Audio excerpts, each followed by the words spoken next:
তোমাদের দাদা ভাই আজকে আমাকে পিঠে বানিয়ে খাওয়াচ্ছে। কি সুন্দর পিঠেগুলো ফুলছে। পিঠে বানায় 14 গুষ্টি ফুলবে। জালি জালি এই যে এই ধরনের পাতা হলে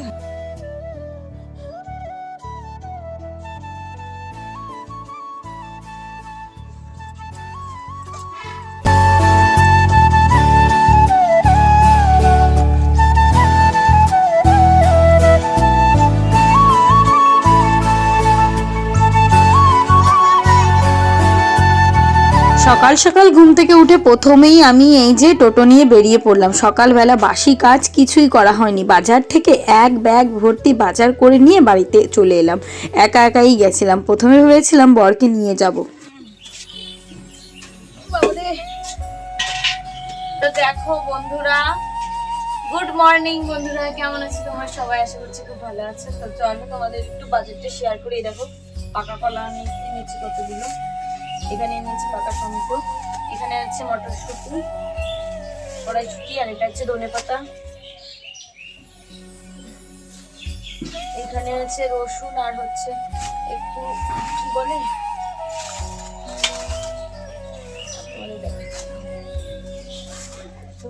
এই যে হচ্ছে গিয়ে কি বলে শাক, যেটা হচ্ছে ইয়ে শাক, একটা কচি কুমড়ো। আর আজকে চিংড়ি কিনতে গিয়ে কি করছি, প্রথমে 20 টাকার এইটুকু চিংড়ি কিনেছি, তারপরে 60 টাকা দিয়ে এইটুকু, এই মিলে কুচো চিংড়ি। এই কুচো চিংড়ি দিয়ে যে কোনো তরকারি খেতে খুব ভালো লাগে। একটা বাঁধাকপি এনেছি 5 টাকা, ছোটো দেখে এনেছি, ওলকপি এনেছি, আর এনেছি শিম 500। বাজার থেকে আমি নানান ধরনের সবজি কিনে নিয়ে এসেছি। অনেক দিন হলো শীতের সবজি সেইভাবে বাজার করাই হয় না, ওই টুকটুক করে বাড়ির কাছে যেটা ওঠে সেটাই কিনি। বরকে কতবার করে বললাম চলো না আমার সঙ্গে, কিন্তু ও গেলই না। নাছরবান্দা বর হলে যা হয়, তারপরে কিন্তু আমি চলে গেলাম। দেখো সব কিছু নিয়ে এসেছি। এখানে এনেছি ছোলা শাক, সব এক এক করে তো তোমাদের বলেইছি, তাই ভাবলাম এই র্যাকটাই রেখে দিই। আর এই র্যাকটা কিন্তু ঘরেই ছিল, কিন্তু ভাবলাম যে এই র্যাকটা ঘরে না ফেলে রেখে এইভাবে সবজি রাখলেও কিন্তু বেশ ভালো হবে। বাজারে গেছি, ভেবেছি কত রকমের না মাছ উঠবে, কিন্তু আজকে খুব সকাল সকাল বাজারে গেছি। আর চুয়াটিয়া বাজারটা এতটা ভোরে, মানে সকালবেলা সব মাছ ওঠে না, একটু পরে পরে ওঠে। তো এনেছি কই মাছ, দেখো জ্যান্ত জ্যান্ত কই, একদম দেশি কই। কই মাছগুলোকে ভেবেছি জিয়ে রাখবো আর লাউ পাতায় ভাপা করব। প্রথম ক্লিপেই তোমরা দেখে বুঝে গেছো। আর দেখো এই যে কটা কুচো চিংড়ি এনেছি। এই চিংড়িগুলো প্রথমে কিনেছি তখন ছিল না, তারপরে আবার বেশি করে কিনেছি। এখন এগুলো বাঁচতে কত জ্বালা হবে। এই যে দেশি চিংড়ি নিয়ে এসেছি, তো অনেকগুলো এনেছি, এখানে প্রায় 300 গ্রাম আছে। এক জায়গা থেকে 100, মানে গড়ে এটা 80 টাকার চিংড়ি আছে। 250 গ্রাম চিংড়ি, একদম ঝুরঝুরে ঝুরঝুরে ঝুরঝুরে ঝুরঝুরে আছে কই মাছ। তো দেখি কি করা যায়। কই মাছ দিয়ে ভেবেছি আজকে লাউ পাতায় ভাপা করবো। ওই দিদিটার বাড়ি চাই, গিয়ে বলি কটা লাউ পাতা দেয় কিনা, দিলে তো ভালো, আর না দিলে কোনো অবস্থা হবে। এত কিছু বাজার করে এনেছি, এই চিংড়িগুলো কাটতে যে আমার কতটা টাইম লাগবে। তারপরে এখন যাবো লাউ পাতা চাইতে। জালি ছাড়া কি ভাল লাগে? তুমি দিবা তাই কও। তাই চলো একটা ছুরি দাও, লাউ পাতা। জানো তো, কারো পিছনে নিন্দা করা জিনিসটা আমার ভালো লাগে না। ওনাকে বাইরে ডাইরেক্ট জিজ্ঞাসা করলাম তুমি দিবা কিনা। আর সিঁড়িটা যে এতটা নোংরা, যেহেতু এই ছাদের ঘরটা কমপ্লিট হয়নি, ওনাদের 2 তলার উপর কিন্তু এই যে লাউ শাকের মাচাটা করেছে। লাউ গাছের ঝুড়িটা আমিও দেখিনি, বাহ সুন্দর হয়েছে, কিন্তু বলে জালি জালি জালি। এই যে এই ধরনের পাতা হলে হয়ে যাবে। এই যে লাউ পড়েছে,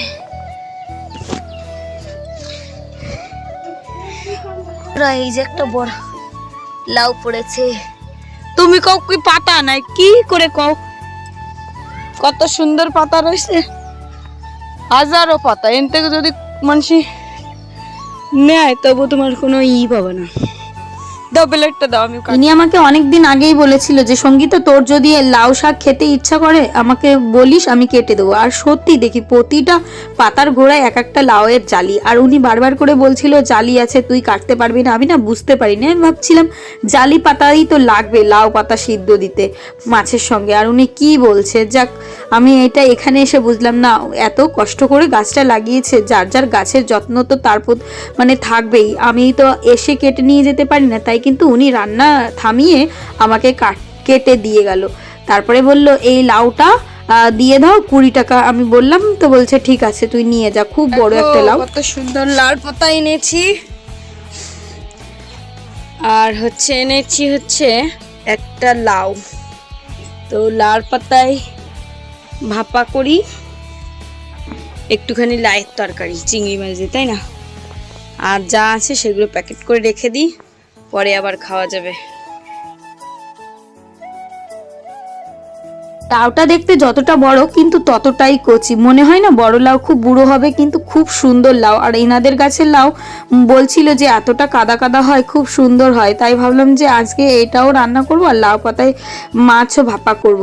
তো আমার বর বেশি একটা লাউ পছন্দ করে না, ভেবেছি চিংড়ি মাছ এনেছি, লাউ দিয়ে চিংড়ি মাছ দিয়ে একটা তরকারি করব।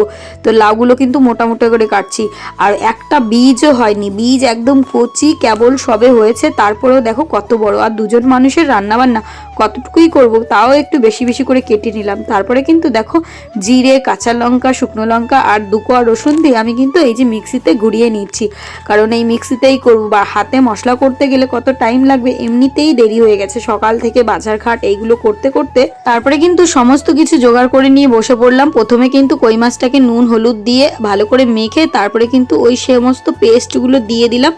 এখন ভালো করে এটাকে মাখবো, তার ভিতর দেবো নুন, না নুন তো দিয়েছি, এখন দেবো সর্ষের তেল, মানে তেল বেশি করে দিয়ে ভালো করে মেখে কিছুক্ষণ টাইম রেখে দিলে ভালো হয়। কিন্তু আমার যে টাইম নেই হাতে রান্না করতে, বা অনেকটা দেরিও হয়ে গেছে, মেয়েটাকে স্কুলেও পাঠাতে হবে, তাই জন্য কিন্তু আমি আর তাড়াহুড়ো করেই করছি। আর আজকে সকালবেলা মানে রান্না করিনি, কি বলি, এই যে দুপুরবেলাই করবো, একবারে দু টাইমেরটাই করব।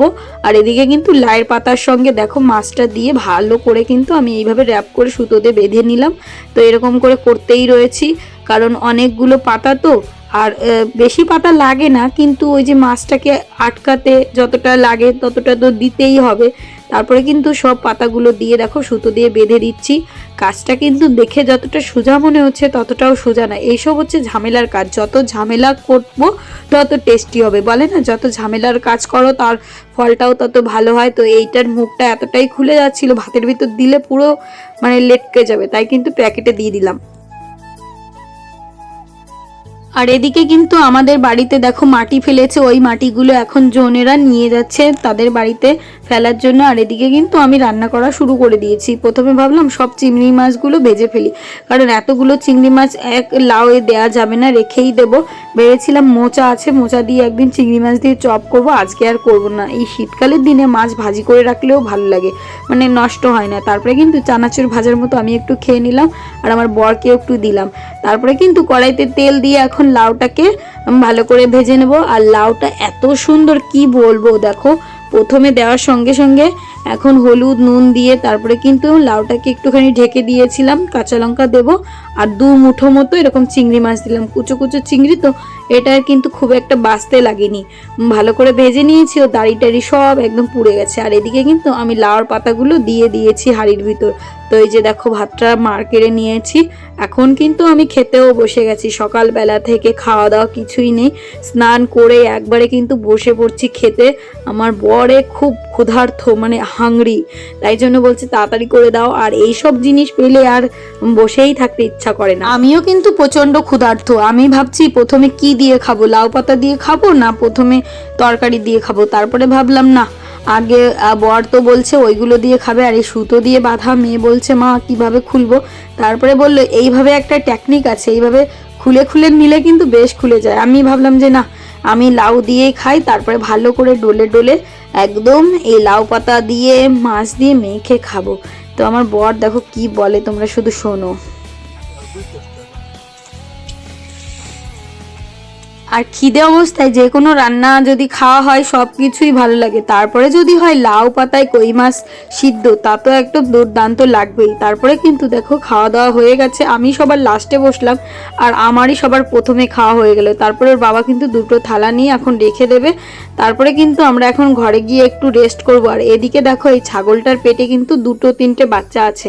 এই ছাগলটা ছোট্ট কিনেছিল, তা আমরা কলা খাচ্ছিলাম জন্য ওকেও দিয়ে দিলাম কলাটা। আর এটা হচ্ছে তুতাদির বাড়ি তৈরি হচ্ছে। এনাদের বাড়ির কাজকর্মর যে মাটিগুলো সব আমাদের বাড়িতে ফেলেছে, মানে এনাদের যে কত ঝামেলা হচ্ছে এই ঘরটা বানাতে গিয়ে, কি আর বলবো। অনেক কষ্ট করে এই এই দিদিটা খুব কষ্ট করেছে জীবনে, তাই তো বলছি। এই শীতের দিনে দেখো কিভাবে যাযাবরের মতো ছোট্ট একটা টিনের ঘরে রয়েছে। আর এই ঘরটার ভিতর শুধু চারিদিকটা খাট, কোথাও বসার জায়গা নেই, সব জিনিসপত্র এলোমেলো, একটা ঘর ভাঙা। সেই ঘরটাকে এইভাবে থেকে মানে একটা পাকা ঘর তৈরি করা কতটা কষ্টের বুঝতেই পারছো। দেখতে গেলে কষ্ট তো করতেই হবে যে কোনো মানুষই, তাই না বলো তো দাদি? সুখের দিন দেখতে গেলে জীবনে প্রথমে তো কষ্ট করতেই হবে। না করলে কষ্ট মানে না, জীবনে অনেক কষ্ট করি, আর কতদূর করতে না। আর তোমার জীবনে সুখ হবে, তোমার ছোট ছল বড় ছল আছে তো, সমস্যা নাই। আমাকে তো আশীর্বাদ থাকলেই হবে। হবে না। জীবনে হচ্ছে সুখ দুঃখ নিয়েই জীবন কোনোদিনও থেমে থাকে না। যদি দুঃখ আসে সেই টাইমটা কাটার পরে কিন্তু সুখের টাইমও আসে। মানুষের ধৈর্য শক্তি রাখতে হবে, তারপরে কিন্তু মানুষ জীবনে সাকসেস হতে পারবে। আমার দুঃখ আছে জন্য আমি কেঁদে কেঁদে বসে থাকলাম, তাই করলে তো আর হবে না। তো প্রতিটা মানুষেরই বলো তো। দেখো সন্ধ্যাবেলা মানে রাত্রেবেলা মেয়েকে বই পড়িয়ে আমি কিন্তু একটু চাঁদোসা পিঠে বানাতে চলে এসেছি। যে মেয়ের বায়নায় দেখো আজকেও বসে পড়লাম আমি হচ্ছে চান্দোসা পিঠে বানাতে। জানি না কেমন হবে, চলো দেখতে থাকো। যদি পারি তাহলে তো ভালো।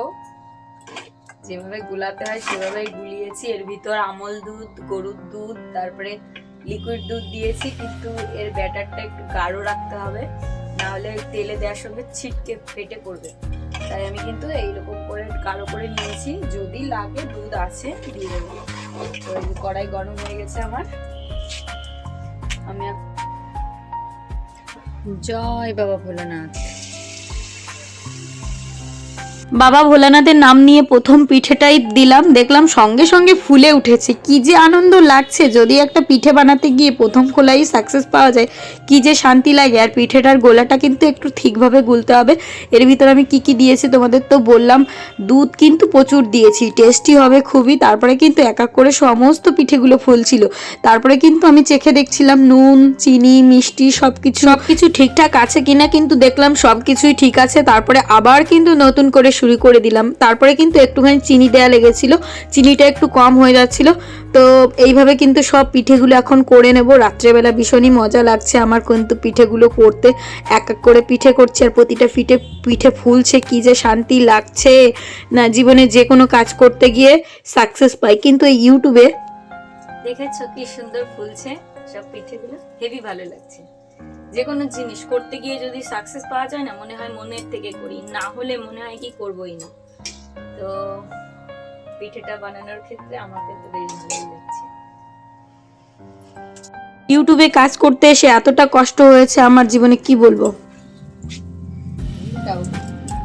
আমার হিরো এসেছে এখন, আমার হিরো।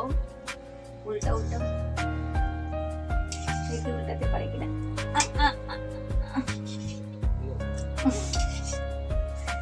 উল্টাতেই পারে না। এরপর এটা ঠিক আছে। বলো কিরম লাগছে? হ্যাঁ বলো কিরম লাগছে পিঠে বানাতে?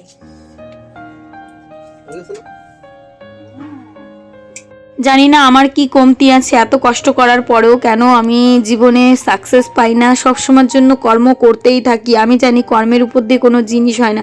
দেখো এই 4 বছর ধরে কিন্তু ইউটিউব লাইনে আছি, কিন্তু সেইভাবে নিজেকে এখনো প্রতিষ্ঠিত করতে পারলাম না। তোমরা প্লিজ বন্ধুরা আমার পাশে থেকো, তোমাদের ভালোবাসা ছাড়া আমি একদমই অসম্পূর্ণ। তারপরে দেখো আমার বর এসে কত কথা বলছে, ও তো একদমই খুন্তি নাড়াতেও পারে না। তোমাদের দাদা ভাই আজকে আমাকে পিঠে বানিয়ে খাওয়াচ্ছে। কি সুন্দর পিঠেগুলো ফুলছে, এক এক করে সব পিঠেগুলো বানালো। দেখি সিঞ্জিনীর বাবা কেমন পিঠে বানায়।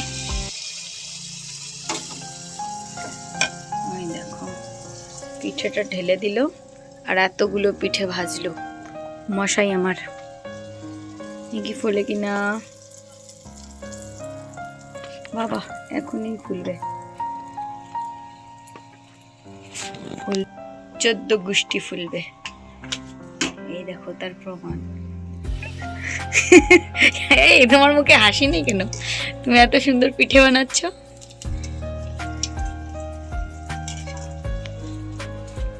আমি একটা জিনিস জানি যে আমার কর্ম করেই যেতে হবে। তো দেখো সব পিঠেগুলো কিন্তু খুব সুন্দর ফুলেছে, এইভাবে রেখে দিলাম। ফাইনালি বন্ধুরা দেখো আমি এক থালা পিঠে বানিয়ে নিয়েছি। কিরকম লাগছে বলো? সব পিঠেগুলো ফুলেছে, এত ভালো লাগছে। তো এখানে আমি একা খাবো না, সবাইকে দেবো। এখানে দুধ রেখেছি তো এই পিঠেগুলো নিয়ে এখন ঘরে যাবো না, এখানেই রাখবো, কালকে যাদের দেওয়ার দেবো। আর আজকে দুপুরবেলা রান্না করেছিলাম জন্য রান্না বান্নার কোনো ঝামেলা নেই। তারপরে কিন্তু যত খাবার দাবার আছে সব কিন্তু বের করে নিচ্ছি। আর এই পিঠেগুলো কি করব, সবাইকে এখন বিলাবো, মানে যাদের যাদের দেব তাদের আবার ভাগ করব। কোথায় রাখবো না রাখবো বুঝে পারছিলাম না। একটা জিলেপিও বানিয়েছিলাম, তারপরে কিন্তু ভাবলাম এই পিঠেগুলোর সঙ্গে জিলিপিগুলো দেখতে একদমই ভালো লাগছে না। তারপরে কিন্তু জিলিপিগুলো সরিয়ে রাখলাম, মানে খেয়ে নিলাম আমি তখনই। আর এই যে দেখো এই পিঠেগুলো এখানে রাখছি, আর কাদের কাদের দেব তাদেরটা এখন প্লেটিং করব। যেমন আমার শাশুড়ি মাকে, পুষ্পকে, তারপরে হচ্ছে গিয়ে চৈতালিদের। তো এখন কিন্তু এই যে সমস্ত পিঠেগুলো যে ভাগ করে নিয়েছি উপরে, তো এই কটা পিঠে আর কি বিলিয়ে দেব। এই যে দেখো বাটি নিয়ে নিয়েছি 3টে। তো বন্ধুরা আজকের ব্লগটা তোমাদের কেমন লাগলো অবশ্যই কিন্তু কমেন্ট করে জানাবে। সব খাবার দাবার নিয়ে ঘরে যাবো, তোমরা প্লিজ আমার পাশে থেকো, ভালোবাসা দিও। তোমাদেরকেও আমি অনেক ভালোবাসি। ভগবানের কাছে প্রার্থনা করব তোমরা সবসময় সুস্থ থেকো। টাটা, বাই, দেখো।